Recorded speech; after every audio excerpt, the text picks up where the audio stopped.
I think that state-sanctioned relationships have probably caused more pain and suffering than just about any other single event in history.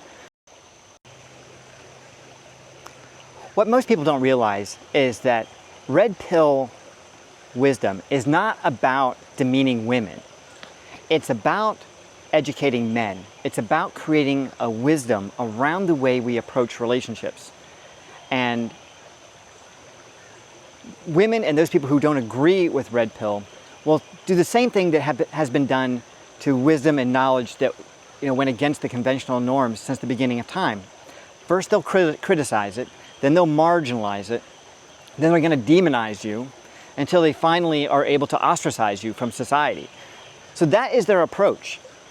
Eventually, they all end up joining. Eventually, once you go through all those cycles where they push you further and further and further out from the norm, they end up complying with it because the truth always wins in the end. And I think that the vast majority of women, when they listen to the details of what this philosophy is about, really understand in their hearts that, yeah, there is a lot of truth here. Now, I'm not saying that there isn't some room for, negotiation, that there isn't some path forward where you can find maybe a slightly more purple-ish route, but the current paradigm that we're living under with marriage in the way that it is ruinous to most men just cannot continue.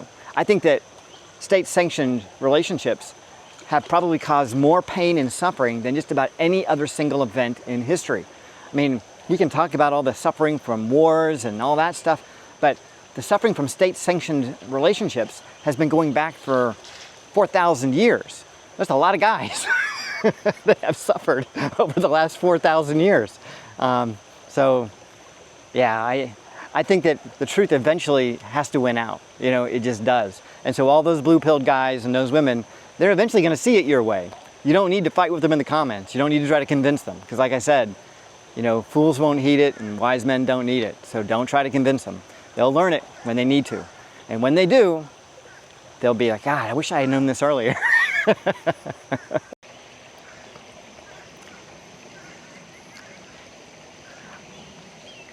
I think it's important to remember also, because we take it for granted, because we're living in the fishbowl.